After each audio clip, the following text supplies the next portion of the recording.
अस्सलाम वालेकुम दोस्तों, उम्मीद करता हूँ आप सब खैरियत से होंगे।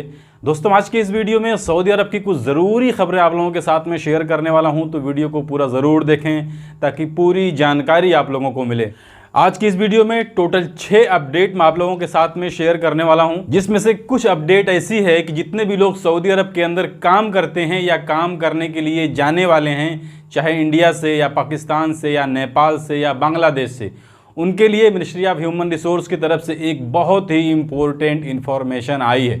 तो पहले उसी से शुरू करते हैं। देखिए, सऊदी अरब के अंदर बीच में अभी प्रोफेशनल टेस्ट चल रहा था, यानी जो उनका स्किल है, जो उनके पास हुनर है, उसका टेस्ट चल रहा था कि बिना टेस्ट पास किए हुए उनको नौकरी नहीं मिलेगी, उनका इकामा नहीं बनेगा। लेकिन ये पूरी तरीके से लागू नहीं हुआ था। कुछ जगहों पर, कुछ कंपनियों में प्रोफेशन टेस्ट मैंडेटरी था, लेकिन एक अपडेट आई है मिनिस्ट्री ऑफ ह्यूमन रिसोर्स की तरफ से, सऊदी हुकूमत की तरफ से, कि तिजारती इदारों पर प्रोफेशन टेस्ट की पाबंदी लगाई गई है।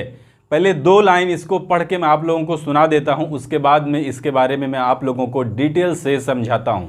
हुकूमत की तरफ से कहा गया है कि 81 प्रोफेशन ऐसे हैं जिसका टेस्ट देने के बाद में उसका लाइसेंस हासिल करना होगा। तो देखिए, इसमें कहने का मतलब ये है कि मान लीजिए सऊदी अरब के अंदर कोई भी वर्कशॉप है, चाहे वो एसी टेक्नीशियन का हो या और भी किसी और चीज़ का, जिसमें स्किल्स लोग यानी जो हुनरमंद लोग होते हैं, जिनके पास कोई हुनर होता है, वो लोग ऐसे कामों को करते हैं। तो अभी तक क्या था कि उस वर्कर के लिए ये ज़रूरी था कि उसे प्रोफेशन टेस्ट देना ज़रूरी होता था, लेकिन अब ये उस वर्कशॉप के लिए ज़रूरी हो जाएगा कि अगर उसके अंदर एक भी प्रोफेशन टेस्ट वाला वर्कर नहीं है, जिसके पास लाइसेंस नहीं है, तो ऐसे इदारों का जो भी लाइसेंस है वो रिन्यू नहीं होगा। यानी पहले ये चीज़ वर्करों के लिए थी कि वर्कर को प्रोफेशनल टेस्ट से होकर गुजरना पड़ेगा, उसके बाद में उसका इकामा बनेगा या रिन्यू होगा। लेकिन अब यही चीज़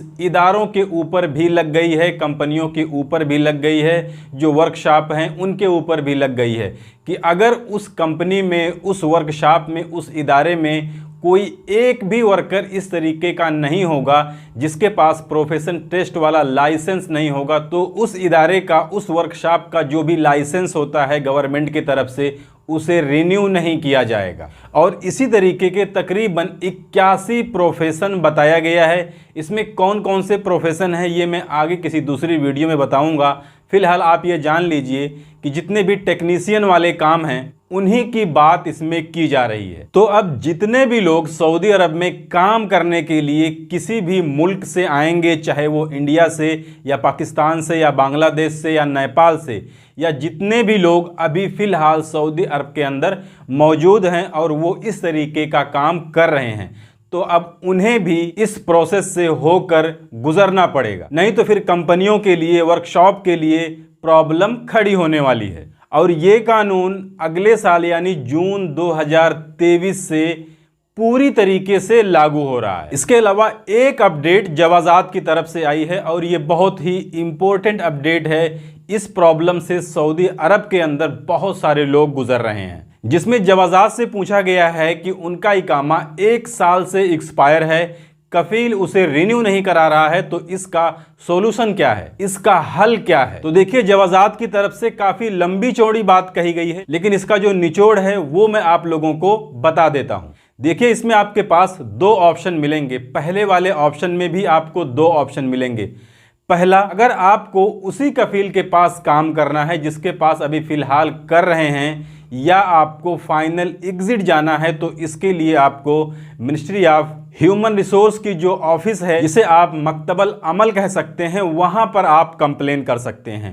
वहाँ से आपका इकामा रिन्यूअल कराने के लिए वो लोग आपके कफील के ऊपर दबाव बनाएंगे, या आप अगर फाइनल एग्जिट जाना चाहते हैं तो वो लोग आपको फाइनल एग्जिट वहाँ से भेज देंगे।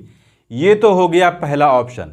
दूसरा ऑप्शन आपके पास है कि आप बिना अपने कफील को बताए हुए कहीं भी दूसरी जगह नकल कफाला ले सकते हैं। पिछला जो भी बकाया होगा उस इकामे के ऊपर आपका पिछला कफील पे करेगा। कफाले से लेकर के इकामा रिन्यूअल का, इसकी जिम्मेदारी आपकी नई कंपनी या नए कफील की होगी।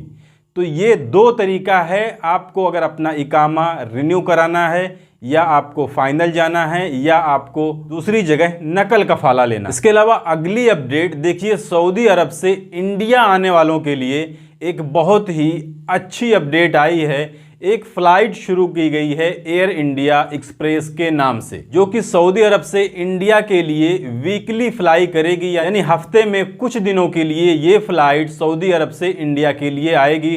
और इसकी जो फ्लाइट टिकट है वो काफ़ी सस्ते हैं। तो इसमें बताया गया है कि जिद्दा से कोझिकोड के लिए ये फ्लाइट हफ्ते में 5 दिन के लिए उड़ेगी, और इसके टिकट का जो दाम है वो सिर्फ 837 रियाल है। इसके अलावा जिद्दा से मुंबई के लिए ये फ्लाइट हफ्ते में 2 दिन उड़ेगी, और टिकट की कीमत सिर्फ 637 रियाल है। इसके अलावा जिद्दा से लखनऊ के लिए हफ्ते में 2 फ्लाइट है, जिसके टिकट की कीमत 597 रियाल मात्र है। इसके अलावा दम्माम से कोझिकोड के लिए हफ्ते में 5 फ्लाइट है, जिसके टिकट की कीमत 569 रियाल है। इसके अलावा दम्माम से मैंगलुरु के लिए, जिसे आप बेंगलोर कहते हैं, हफ्ते में 3 फ्लाइट है, जिसकी टिकट की कीमत 828 रियाल है।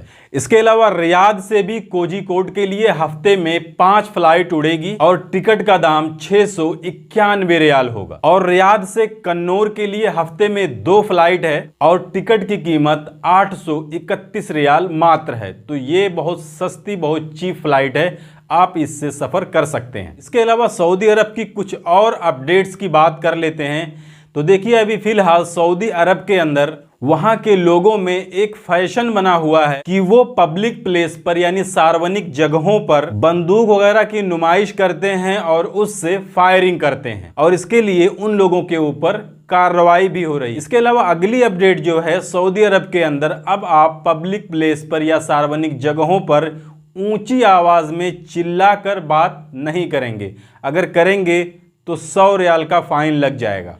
इसके अलावा अगली अपडेट देखिए, सऊदी अरब के अंदर आजकल नए नए तरीके से नशे वाली चीजों की स्मगलिंग करने की कोशिश की जा रही है, जिसके बारे में मैं भी अक्सर वीडियो में बताते रहता हूं। तो इसी तरीके का जिद्दा पोर्ट पर वाइपर के अंदर, यानी जो सरफेस होता है, जो घर का फर्श होता है, उसको साफ करने के लिए जो वाइपर होता है, जैसा कि आप स्क्रीन पर देख सकते हैं, इसके अंदर छुपा करके नशे वाली गोलियों की स्मगलिंग करने की कोशिश की जा रही थी। और ये कंसाइनमेंट, ये खेप एक सीरियन आदमी को डिलीवर होना था सऊदी अरब के अंदर, यानी एक शामी नागरिक को ये कंसाइनमेंट जाना था, तो उसे भी गिरफ्तार कर लिया गया है। तो ये थी आज की इस वीडियो में सऊदी अरब की कुछ ज़रूरी खबरें, जिसे मैंने आपके साथ में शेयर कर दी। जानकारी अच्छी लगी है तो वीडियो को लाइक कर दीजिए। चैनल को अगर अभी तक आपने सब्सक्राइब नहीं किया है तो चैनल को सब्सक्राइब करके बेल आइकन को प्रेस करके ऑल पे ज़रूर सिलेक्ट कर लीजिए, ताकि हमारी आने वाली और भी दूसरी नई वीडियोस की नोटिफिकेशन आपको मिले। क्योंकि सऊदी अरब के अंदर काम कर रहे गैर मुल्कियों से जुड़ी जितनी भी ज़रूरी खबरें होती हैं वो मैं डेली अपने इस चैनल पर लाते रहता हूँ। तो आज की इस वीडियो में बस इतना ही। मिलते हैं फिर अगली वीडियो में, तब तक के लिए इजाज़त दीजिए। खुदा हाफिज़।